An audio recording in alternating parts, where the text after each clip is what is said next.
Well, you have finally got here. You are listening to the Erskine Music Podcast. Here, by popular demand, we discuss life, culture, Christ, and of course, music. These half-hour broadcasts are perfect for a commute, coffee time, chat, or any other gap in your schedule where you want to put great content. So without further ado, let's join the conversation today, already in progress. I kind of like this show format. Just go really quickly through everything in the introduction and just get to the meat. I like that. I like that. Here we go. Uh, breaking news and top story today. Dr. Joel Freeman.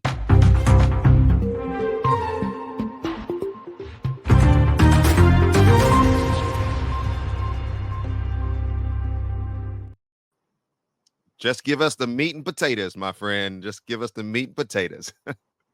How you doing, young man? I'm doing well. How are you? I'm doing very well, thank you. Always great to see you. Always great to hear from you. You've got so many incredible things by way of content that you've created, but you're a man of God. And I do so appreciate that and love that about you is that our conversations have ranged from, things that you're creating lyrically to things that you're doing, advancing the next generation. And I'm honored to have you on the show today. Thank you so much for your time. It's great to be here. Thank you very much, Erskine. Um, you have been a busy traveler. I'm a busy traveler, but you also have been a busy traveler. Where have you been going? Where have you been going? Talk to us a little bit about your schedule. From Canada, that's a correct pronunciation.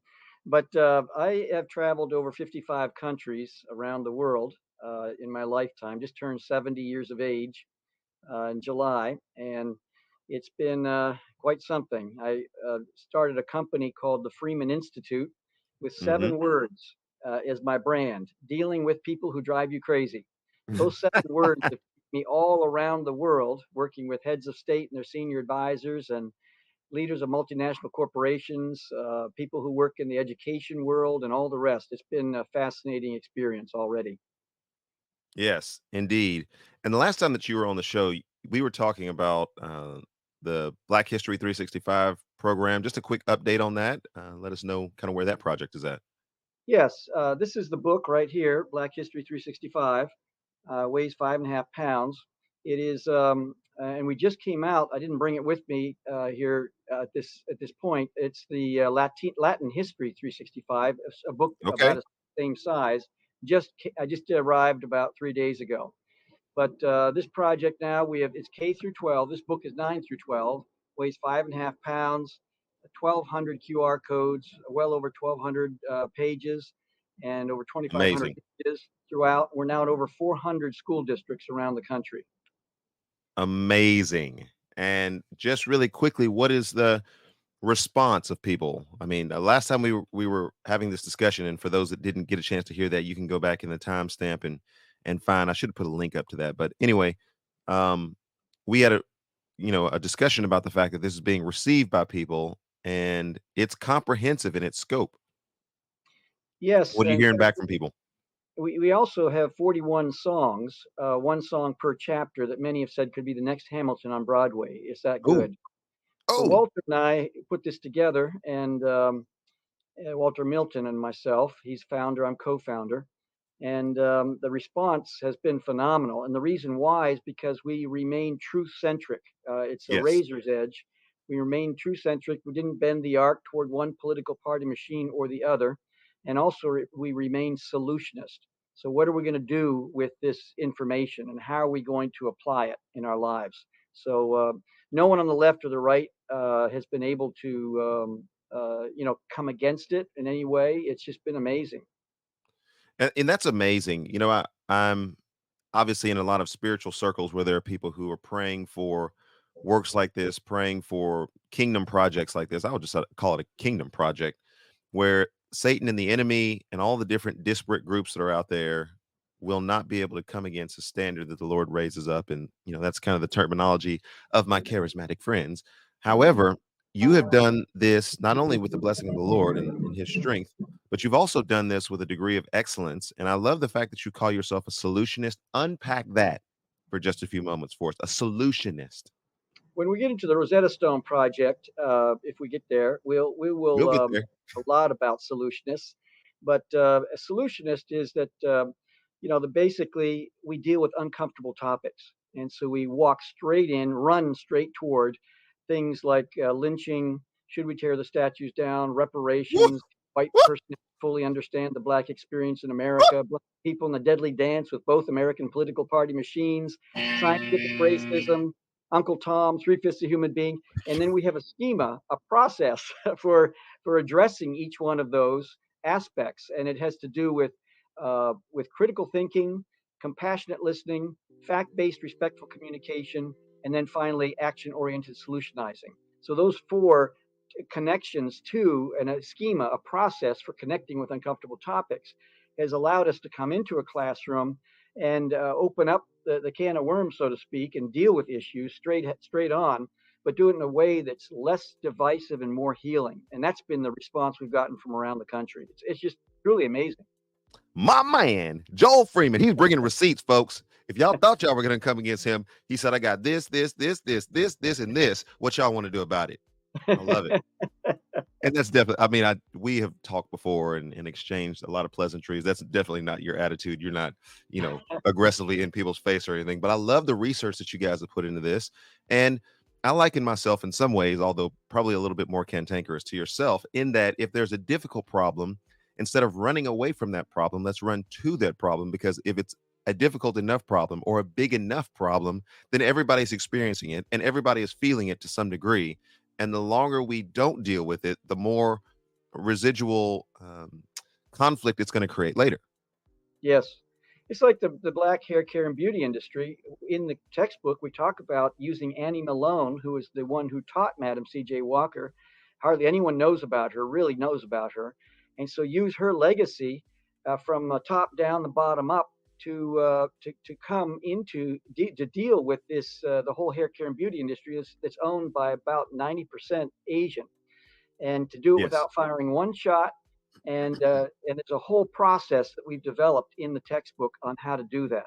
So why wait for the government to rebuild the infrastructures of our cities? Let's use low-hanging fruit, an entrepreneurial model, something that is as recession-proof as gambling, as alcohol, tobacco, and to be able to use a market share of a point at a time, and then to be able to use a lion's share of that money to rebuild the infrastructure of our cities, providing jobs for people in inner cities and everything. So those are the kinds of things that we bat around, try to figure out. And rather than just moaning and complaining about different things, let's come up with something that is in the real world can work. Yeah, that's interesting, because I have a tendency to go off into my little nerd corner every once in a while. And I've been traveling a lot, which makes me a little bit more nerdy, because I have consistent hours where I'm just spending alone with the Lord and listening to various things. And, I've gotten myself into Alex de Tocqueville's work on democracy, and really trying to unpack what de Tocqueville saw in the American fabric in relationship to economy.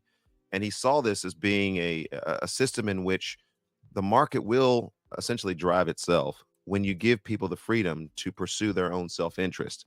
And it's interesting that I feel like a lot of times people have not studied economics, but we will say things like money is the root. Well, obviously money is the root of evil because it's a biblical phrase, but we don't understand how much money is integrally tied to everything that we do, and the ability to get or not have, attain certain things comes with some economic incentive or repression. And so when you're talking about using solutions that are geared toward entrepreneurial benefit and entrepreneurial spirit, it does take things out of the hands of lawmakers to some extent, and having to always battle and say, well, if we can get the right lawmakers in place, then they will pursue my own economic interest, instead of saying, well, I'm going to pursue my economic interest and let's get the lawmakers out of the way. It's a totally different way of viewing our responsibility as Americans and in society. Indeed. I love the way you're talking. I love the way you're thinking. Because I'm a little bit of a nerd. I like that. So let's get to this Rosetta Stone, because I would imagine that the Black history work, the Latin American work that you guys have done is a derivative of sort of the touchstone and the cornerstone of um, this Rosetta Stone project. Yes, Egypt is in Africa, so there's no more than 1 degree of separation between any two things that I find myself doing and being drawn to. Hmm. So, for instance, and you've seen this particular booklet, it's called the Rosetta Stone Travel Yes. Exhibit Project. And basically, what I've done is I'm taking this ancient artifact, the Rosetta Stone, and transforming it into a modern metaphor for problem solving and critical thinking. And for those who haven't heard of the Rosetta Stone, it was made in 196 BC under the Ptolemaic Empire in Egypt. That Hmm. means the Hellenistic, the Greeks were ruling Egypt at that time. And Egypt had gone through some ups and downs. The Medo-Persians ruled them for a while. There was a brief revival, Egyptian revival. Alexander the Great came in and conquered Egypt, and then the Romans after that. And so this particular stone, and I have a little a replica of it right here. Oh, look at that. This little stone here, Little Rosito. yeah, it has 3 inscriptions in it. And what's cool about this is that when you realize at the very top, there's the hieroglyphics that was reaching the business class, and that was reaching that whole group of people, and then and the priestly class, and then the middle part, demotic. We get the word democracy comes from the word Greek word demos, and Oh, then look at that. that was for the common people. And then the Greek, of course, because Alexander the Great had conquered Egypt, that was for the government class. And so you can just see in the languages how they were connecting with all sorts of people. But when this was found unearthed on the west bank of the Nile in 1799 by Napoleonic Egyptian during the Egyptian military campaign by Lieutenant Pierre Bouchard, what happened is that they read the last words in the Greek, and it said the same thing shall be in all 3 inscriptions. And they said, "Oh my goodness, this is going to be lemon squeezy, easy peasy. We're going to be able to crack the code to hieroglyphics because we're looking all around. We're seeing all these obelisks, and we're seeing temples with all kinds of eyes and snakes and suns and moons and all kinds of that stuff. Like they let loose a kindergarten class on the architecture, and but no one could figure it out. And so finally, what happened is that they brought it back to Cairo, and the savants, the intelligentsia that Napoleon brought with him, that were experts in botany and hydrology and architecture and entomology and all kinds of stuff, they looked at it and they said, "We can't figure it out." It took 23 years with people from Sweden and Italy and Germany and France and England and all over the place. So there's a diversity of cultures involved. Long Hmm. period of silence, big egos. Whoever solved this puzzle was going to become world famous, and so that in spite of all those problems and challenges, in 23 years, 1822, they cracked the code to hieroglyphics. His name was John Champollion, and that's what then unlocked the secrets of ancient Egypt. So Hmm. that story, it's an epic drama that hardly anyone knows about. That story, I think, is a very compelling gateway to begin to discuss the whole idea of problem solving. How did they go about solving this problem that took 23 years to solve? And so that's kind of, and then of course I'm going to be developing a 5,000 square foot traveling exhibit with 4 zones in it. The Yeah, I first, showed that video a little bit earlier. oh, did you? Okay, Yeah, I did. I can okay. show it again at the end for those who hadn't already seen it. But yes, it is incredible. Hold on, hold on a second, because you're spitting some names, you're spitting facts, you're bringing receipts to the show today, and that's what I love about when you come on the show. If you thought you were going to say something about what it is that he's, oh, Black history, he gonna speak on behalf of Black, yeah, yeah, yeah, he is. Latin American history, he gonna speak on behalf of, yeah, yeah, he is. He's like that. In fact, I got to ask you a question. Have you ever been on Jeopardy? No, I I can't. think My wife and I watch it every night. She tapes it, and so we watch it in like binging, and you one binge show watch after Jeopardy. another. but I can see faces, I can see things, but I just can't come up with it as quickly. I could never get that buzzer going fast enough or remember fast enough I to make don't it know. go Maybe you're around. selling yourself short there. But for those who are listening to endless hours of Adam de Tocqueville's treatise on democracy, reading George Washington's farewell address, and binge watching Jeopardy, to we nerds who are out there. All right. Continue, sir. We've cracked the code now. And now that that's discovered, I remember reading about that in history, and it's like Rosetta Stone, and it had a picture of it. And, there was some important discovery that was made there, and and then on to the next chapter. What's going to be on the test? I know a lot of people kind of view education in that regard, but what actually did that do, practically speaking, this discovery for learning? Well, just imagine, and I'll just share this that really kind of grabbed my attention. I was already very interested in the Rosetta Stone, and how I became interested was because I was having a crisis of faith when I was about 20 years of age, about Okay. 50 years ago. Tell us And I more. started looking at all the claims and evidences and internal, external evidences and science, archaeology, mathematics, and all the biology, all these different elements, these layers. And every time I bumped into archaeology, I just kept bumping into the Rosetta Stone, and that fascinated me. And then about 20 years ago, I was able to acquire a face of the Rosetta Stone, and then recreated the sides and the rear. Had a stone sculptor guy that up in Michigan who created that for me, and now they're in museums all around the world. All my replicas, and one was in the museum in the Night at the Museum Part 3 with Robin Williams, the movie on the set. But it's what happened in about 11 years ago. The History And you Channel. you just casually just dropped that out. Night at the Museum, Robin Williams, Part 3. And I was wait, hang on a second. Hang on a second. You're going too fast for us today. we are normal citizens of this globe. Because I just got finished watching Night at the Museum, and I thought this movie is kind of underrated. It's got a lot of A lot of cheeky layers. kind of monkey humor in it, Yeah. but for like history nerds and people who like different eras and periods, they actually kind of put some things in there that are at least a little bit appealing historically speaking. And so you were actually able to play some things in Night at the Museum Part 3 Well, because one of my accuracy matters. one of my replicas was on the movie set in the Vancouver set, and because I know it's there, I see it about 3 times, but it just goes by quickly. It's very hard for the average watcher or viewer to see it. But yeah, that was something that happened when they called me up. I thought it was a practical joke. That was one of my buddies playing a prank on me. But it's 20th Good Century Fox friends. calling, and we've looked all around the world for a Rosetta Stone replica. We could create one ourselves, but if we can lease one from you for 6 weeks and then return it to you, is that a good deal? And I said, sure, let's do it. That's how that happened. You said you better break that bread. How much is this going to be? He's an entrepreneur, people. He's an entrepreneur. And All can I sorts get of movie income credits streams. in the back? Yes. Keep them rolling.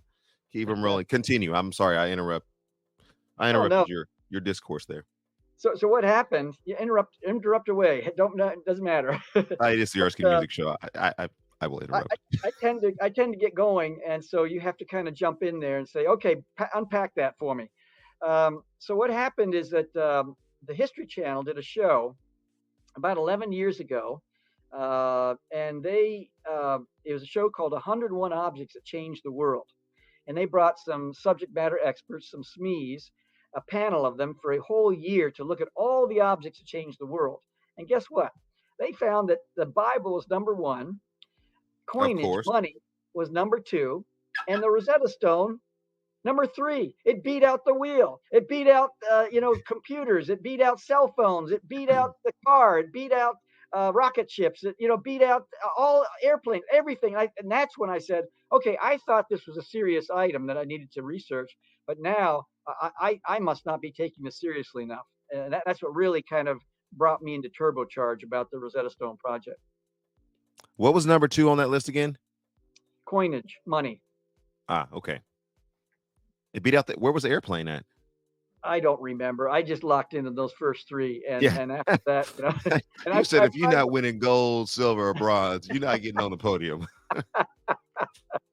I It was love it. way down there to maybe 5 or 6. Who Yeah, knows? yeah, yeah. Airplanes, computers, all that nonsense, all social media. It's all just gobbledygook. And so So with the oh, I'm sorry. Go ahead. I was just going to say, so what I decided to do was I had to create something that was sticky, meaningful, memorable, and so I decided to come up with an idea to come up with a 5,000 square foot traveling exhibit that you have already shown a little bit of clip about. But Hmm. Zone One is all about the history, Napoleon. I mean, it's just crazy amount of information that it could be the whole exhibit all by itself. And then number two, Zone Two is all about code cracking. And Okay. we have, for instance, the Enigma that was used by Nazi Germans, with Navajo code talkers, Native American Indians, that used smoke signals with blankets and fire to send, hey, the buffalo are coming. Last night, my wife and I were at an Orioles game, and I was watching the third base coach, and he's doing all this, all this kind of stuff, and to the first base runner, and I'm thinking, man, that's another code. He's holding proprietary information away from the other machine, and that's part of this whole Rosetta Stone story. Uh-huh. And if someone could crack that code, they could say, "Watch out! First base guy, runner is going to run. He's going to try to steal second because I saw the code." But they I think the they New England Patriots were doing that long before. Well, that certainly gives a sense of why people enjoy this show. Very engaging, very heartfelt. We will return to the conversation in a few moments, but first, let's thank our sponsors and you for all your awesome support. Moody Radio's Dawn and Steve Morning Show, Life Action Ministries, Fellowship of Christian Athletes, and Holt International. Thanks so much to our partners who make such a difference. Thanks, Jason. This is Dawn. And this is Steve of Don and Steve in the Morning on Moody Radio. You can find us online at donandsteve.org, or you can listen through the Moody Radio app. And as friends of the Erskine Music Show, we always enjoy the variety of topics our friend has on his show. So, on behalf of our show, thanks, Erskine, for bringing great Christ-centered topics to the people. All right, let's get back to the show. This is where it gets good. So the third zone is all about language and culture. And to get back to one of your original questions, is that if you and I are illiterate, it's going to be very hard for us to get a license to drive. What does that sign say? Going to a restaurant, trying to order off a menu. Mhm. Our world is very closed. But once a person becomes literate, and I'm watching our grandkids, 3 and 5, they're learning their numbers, they're learning their ABCs, they're learning how to read a little bit, and it's opening up a world for them. They're going, oh, look at that word. I know what that word says, and that's what understanding ancient times and ancient peoples is. Hieroglyphics unlock the secrets of ancient Egypt. It's like, oh wow, they paid women when they worked. Here's a receipt. Oh wow, that battle happened. That town existed. That family system was a part of the culture or the royalty of Egypt. Wow, I did not know that. And hieroglyphics is the key that opened up the clues and unlocked those secrets. So the third zone is all about how language and culture, and we're losing, from what I understand, the latest statistics, we're losing one language per every 2 or 3 weeks in this world. Wow. And the oldest person dies, and they haven't passed it on to the younger generation. So Say that that's again. One language. every 2 to 3 weeks, a language is being lost, and that's just just something that to think about. And then the fourth zone is I've taken the word Rosetta. So it's 7 letters, Rosetta. We've done a song about it called The Key, where we have 7 steps to solve pretty much any problem in about 8 to 10 categories. And so the categories like, we have moral, ethical problems, we have financial problems, mechanical, technical problems, interpersonal problems, organizational development problems. And so to have something that's transcendent, a schema, a process, because Erskine, we're living in a time. I mean, we had the Industrial Revolution that changed the skylines of cities around the world. They Yes. captured the ability to use steam to be able to move things were much heavier that anyone a human could do, and brought ingenuity, the steam engine, all the rest of it. And that was huge, that one revolution. Now we are faced with three revolutions. And the first revolution is AI. The second revolution is spatial computing. The third revolution is quantum computing. And any one of those three is a game changer for the whole world. But to have three converging at the same time, I look at, you and I grew up in an era where we had to actually read a book. It took 15 years to become an overnight success, all that kind of thing. Yeah, And sure. and but for to have these three things happening for this generation, what I'm concerned about, there's many wonderful things that can happen in terms of medicine and science and archaeology, all kinds of different things that can develop around this, understanding different languages and things like that. But my concern is that just like muscles can atrophy after 2 to 3 weeks with no resistance, according to the Cleveland Clinic, the brain can atrophy if there's Ooh, no resistance to the brain. And so if someone ooh. is sitting there, a 10th grader, and saying, I got a paper due on Friday, I'll just go, just like an addict, I'm going to go to Chat GPT and create that paper for me, or that song, or that book, or that article, or that chapter. And what happens is, I think it can create a generation of young people that will grow up with their something that gnaws away at their conscience, their integrity, and saying, I did that. No, no, no, that was ChatGPT. So it's like an imposter syndrome, a Mm-hmm. poser mentality can emerge, I think. And so what I want to do is use this whole project, the Rosetta Project, Stone Project, the Rosetta Universe Project, to invite people. You can't force anybody to do anything, but to invite them to use their God-given brains first, and then use technology to take it from A to A plus. That's Mm-hmm. my whole desire. And so the R is something that we talk about, recognizing the problem. Now, how do we recognize the problem? Well, a lot of people have the ostrich in the head in the sand type of approach. I don't have a problem, but I'm I gonna think start putting these at the bottom of the screen. Keep talking. yeah, I think it's important that we are people that we recognize when there's a problem. And I can't remember the person who said this, but let's say this fist represents a problem.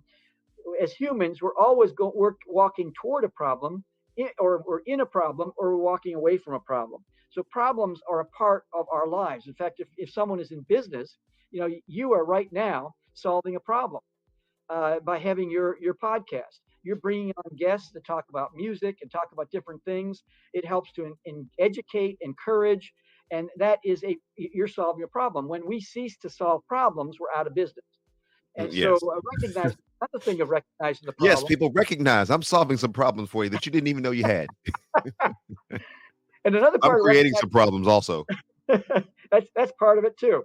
But another part of recognizing the problem is, what kind of problem is it, and what's the intensity of the problem? Is it worth my time and my attention? So I've come up with an inventory, or I'm coming up with an inventory that I'm almost there. Is that there's a campfire problem, there's a Oh, bonfire problem, or there's a wildfire problem. The a little campfire problem. triage there, and it's a fun triage. That is, and it allows me to use just three fingers. But in my backyard, if I want to do a campfire, I need to make sure there's no low-hanging branches that can cause a forest fire, and but I prepare for it. So it's like owning a home or owning a car. There's always something, the new roof, or new downspouts, or new this or new that. The dishwasher goes, and so it's like sitting around a campfire. And you sit here, and the smoke starts finding you. You go, oh, I'm going to move over here. And then wait just about 3 or 4 or 5 minutes, and the smoke's going to find you there. You move over here, and the smoke's going to find you there. That's the way it is with campfire problems. It's all a part of life. The Hmm. smoke is going to find us. And then the bonfire, we still prepare for a bonfire. It's like building a business, and it's kind of dangerous. It could get big so quickly that it's like, oh wow, how are we going to deal with this? And how are we going to handle that? Well, that's a bonfire problem that is prepared for, but it's not. But it's kind of dangerous, on the edge of danger. Then a Yep. wildfire, with a wildfire problem, we need to bring in legal, accounting. Everyone's head is on swivel. We bring all forces to deal with that particular problem, and then freak out later once it's solved. But it's the whole idea of understanding the recognizing that there is a problem, and then recognizing the type of problem, the category of problem, the intensity of the problem, and then also recognizing how to approach a problem. When I was a kid, I became a lifeguard. And one of the things they said is that if you go out to save somebody in the water, you come directly to them, they're going to bring you down with them because they're Mm. thrashing about. But you have to stiff arm them, get around behind them. There's a whole approach to the person with a Woo, problem. They're drowning. man, And so, bars. You bringing bars today. so it requires emotional Don't drown, intelligence. folks. It's like my wife, if she has a problem, she doesn't want me to solve it. She wants me to hug her, and maybe 24, 48 hours later, I say, honey, I was thinking about this, and have you thought about this? Now there's an approach, a timing. So it's we want to train people in regards to recognize the problem. There's timing involved. There's emotional intelligence involved. There's listening involved. 2 ears, 1 mouth. There's a parable there, and all these different things about even approaching once a problem is recognized. And then, Can I go ahead and endorse you for president of the United States? Will you serve in that capacity and solve some problems for us? No, thank you. And so then the O stands for obtaining information. And that's where reading comes in, understanding. That's where a person is before the problem. They're already trying to build a library of information and understanding and knowing where to go and who to talk with. But it's obtaining information. If you have the luxury of doing that in a wildfire problem, it's going to be very difficult. It's going to be snap. It's a lot of native, a lot of stuff that's within the person is going to come to the forefront at that instant. But obtaining information and then specifying goals. And what are the goals? A person can say, well, I've got I want to become famous, like Jean Champollion, like the people that wanted to crack the code to hieroglyphics, or I want to become wealthy. And I think those two things, those two whys, are for solving a problem are rather shallow, but they do drive people. And so obtaining information, trying to figure out what that is, because when we understand our why am I wanting to solve this problem, we can then deal with any who, any what, anywhere, any when, anyhow that comes against us. And we're not going to quit in solving that problem because we have developed a why. And that why is transcendent. That why brings us the energy.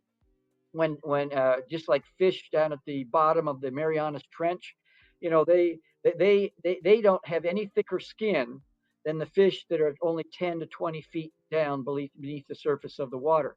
But they have the matching pressure from within that causes them so they don't implode.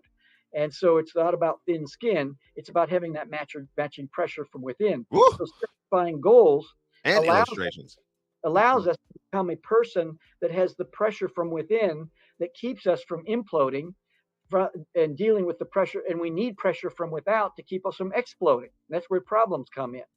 And so specifying goals, I think, is a very important component of understanding the problem and doing a 360, a spherical 360 around it. And then evaluating options, that E, evaluating options is something where we, like when I'm talking with someone with a problem, and a problem might be, you have eustress and distress. Distress is where the problem is causing them to implode. Eustress is causing them to be excited. It's like, oh man, I'm getting married, or I've got $1 billion idea, and they got all these things bouncing around inside of them. And so evaluating options is a very important component on this. It's helping the person to see what's the best of the worst options sometimes. I know that I have developed a process over my life is that I have done periodically an inventory of where my counsel is in demand. And that then informs what books I write. That informs what websites I put up. That informs what kind of blogs I create. So when someone calls me and says, I've got an issue about Black history, or I've got a creative idea, I've got an invention, whatever it might be, I've got a problem with my business partner.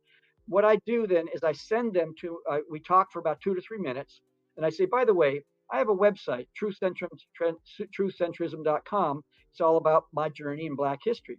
I'd like to encourage you to go read that first, and then come back to me, and then we can drill down to the specificity of your situation. Because when we become specific, we get specific, we can become terrific. And so become a person that now that a time or two. Yeah, when we get specific, we can become terrific. And Hmm. so I don't want to deal with a general thing because I'm going to spend an hour and a half, 2 hours with this person. And I don't know if I'm wasting my time with this person. So if I send them to do a task, something that I've created, they can then come back to us. And I've had 90% of the people don't come back to me. So I saved hours and hours of time with someone that wasn't serious, perhaps, or didn't have the time, or just was kind of, hey, I want to talk to Joel Freeman about this, and so that's been my approach in terms of helping people evaluate the options that they have before them. And Wow.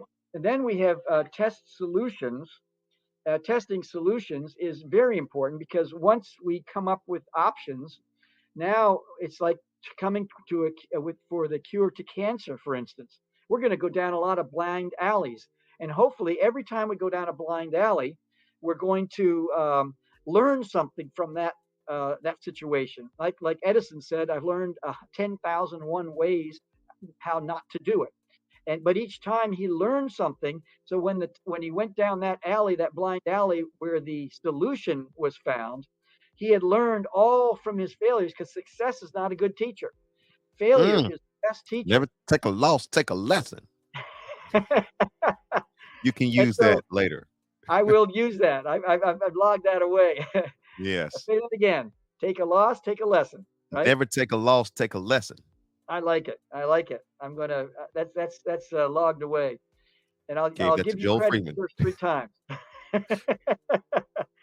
And then to take solutions, as we test solutions, that there's different ways to test, and I'm not going to go into all the details of that, but it's just some real world ways. It's like being in a bottle.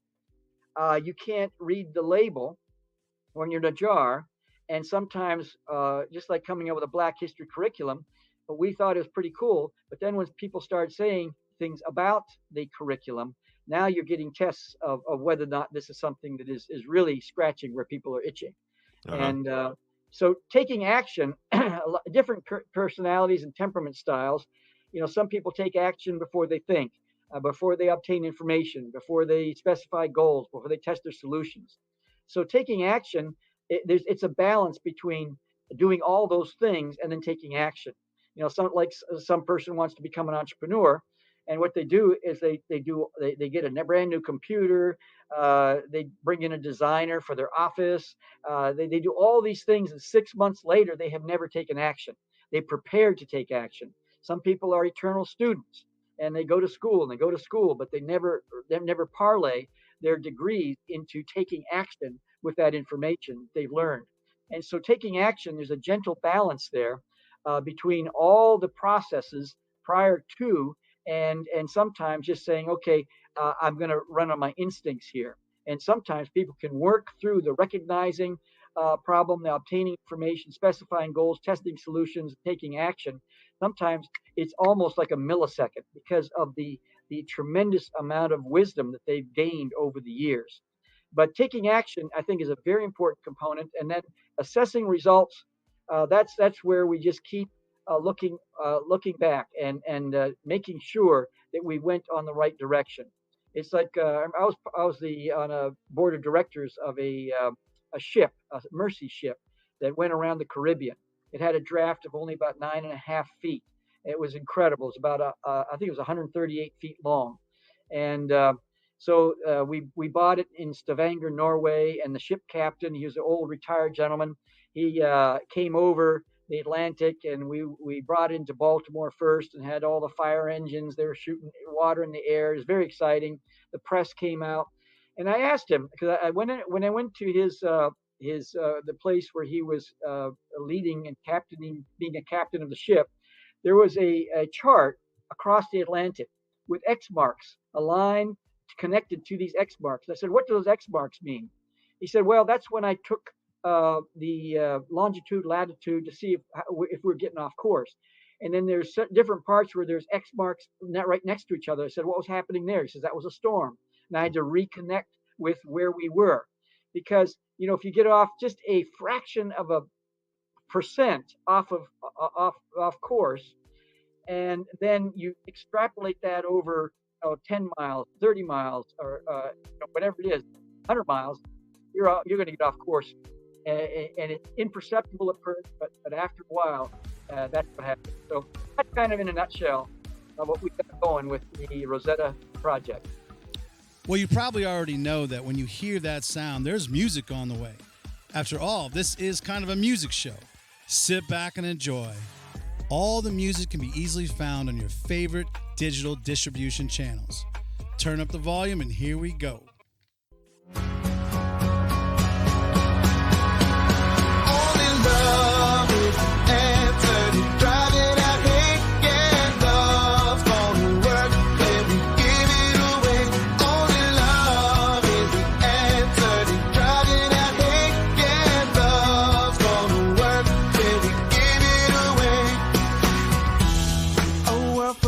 Darkness, yeah, we need a light.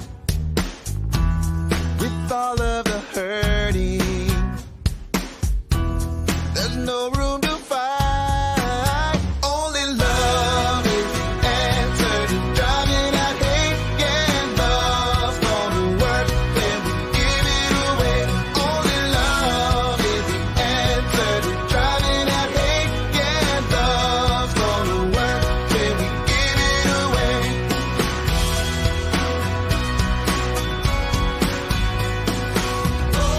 Please answer for serving. Our love needs to move. Let's reach to each other. Oh, there's no time to lose. Only love is the answer to driving out hate. Yeah, love's gonna work when we give it away. Only love is the answer to driving out hate. Yeah, love's gonna work when we give it away.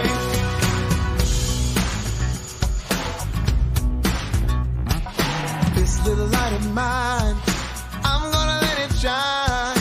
This little light of mine, I'm gonna let it shine.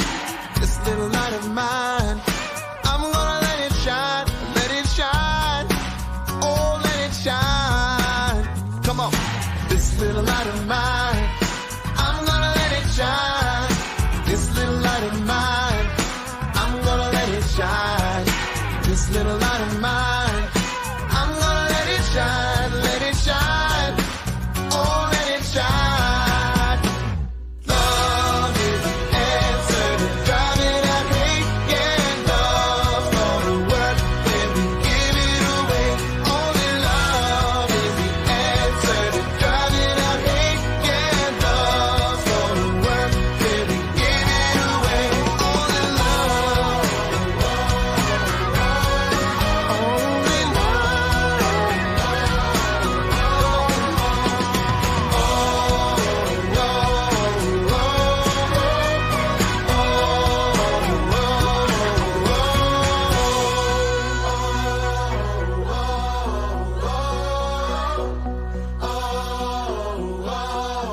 I take my hat off to people who want to dive in and get inside politics. It's a dirty, nasty game. It's blood sport, and it's in my opinion, I just am very cynical about a lot of the things that go on in politics.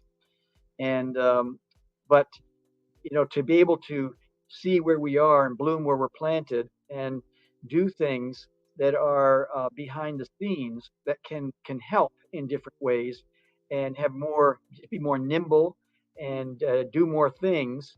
I just, to me, staying outside of politics, for me personally, me and my house, Hmm. I'm open to that. But I'm open to whatever God calls me to do. I want to be obedient, but because God knows we need people in entertainment, we need people in music, film, we need people in business, need people in economics, all the different things. We need pastors, because I think we in the church we sing to ourselves and preach to ourselves and write to ourselves far too much. Hmm. But that's needed. That's needed. But I'm like C.T. Studd. He said some people would rather live within the sound of a church bell. Not me. I'd rather run a rescue shop within a yard of hell. And Yes. that's I want to be in the metaverse. I want to be. Those are the kind of things I want to do. Is to be where where people are, and where things are going. So that's kind of what motivates me. Well, praise the Lord. Maybe in the spring, if you're able, I don't know what country you'll be in, where you'll be traveling, but in the spring in season 10, Lord willing, if the Lord hasn't returned, we can have you come back and talk about some of those projects that you've been working on in conjunction with and as a derivative of the things we've talked about on this show today that are in the metaverse, that are in the world of AI and sort of these concurrent streams that you talked about that are world shaping phenomenon that we're experiencing. Maybe talk about how you've approached some of those things, because you and I, sort of privately have exchanged some things, and I'm really excited about what it is that you're doing in that area. But I think that it'll help people to recognize that, learning and knowledge and all these different things, coupled with action, coupled with understanding the times that you live in, makes those action points even more salient and pointed and appropriate.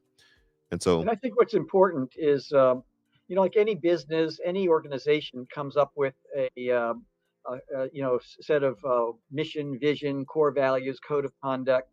right. And I think that we as individuals need to do that. And many years ago, I developed a mission, vision, core values, code of conduct. And when I'm stuck in an airport somewhere or some other, in the morning having time with the Lord, I'll just pull that out on my phone and I'll look over it. And just like that ship captain from Stavanger, Norway, I'll check the X marks to see if I'm getting off track. And so I think So good. when a person goes into education, they go into AI, they go into all these different aspects, government, whatever it might be, is to periodically check the longitudinal, latitudinal points and just see, what is truly happening. Am I giving something up here? And I taking chunks out of my integrity? And I refuse to allow that to happen. And so I'm fierce about that kind of stuff. I love that And you said that with some bass in your voice, and I love that. I refuse to let myself veer off course. And you said that you're approaching 70 or so, I just turned 70 in 2 months ago. and this man wants to finish strong. Like we should all want to finish strong. A long legacy and a long history of God's blessing upon his life, his learning, his pursuits. And he says, with bass in his voice, I'm gonna check True North and make sure that I finish strong. However long that is, we Yes. gonna keep going until we get to the You celestial remember city. Warren Love it. Wiersbe? Remember Warren Wiersbe? Yes, The B series. the B series. Yeah, He became a very dear friend, and he had no digital stuff. I just call him up on his home phone if he was there, and as he got older, he was there a lot. And so we would just talk. And I remember one time, late just before he passed away, he just said, I hope I don't screw up. I hope I finish well. And I'm thinking, here's a guy who was a pastor of the Moody Church. You can list the resume obituary type stuff about him, and he is still tentative about finishing strong, even just a year or so before he passed away. And praise the Lord. that was very sobering to me, actually, and very instructive to me. Just that one little exchange I had with Warren Wiersbe. We have come to the end of this episode. Don't miss a final word from Erskine. Hey guys, tell your friends about this show. And as always, I look forward to your interactions. Please contact us as you are able. We love to hear from you. Okay, friends, let's go and make a difference.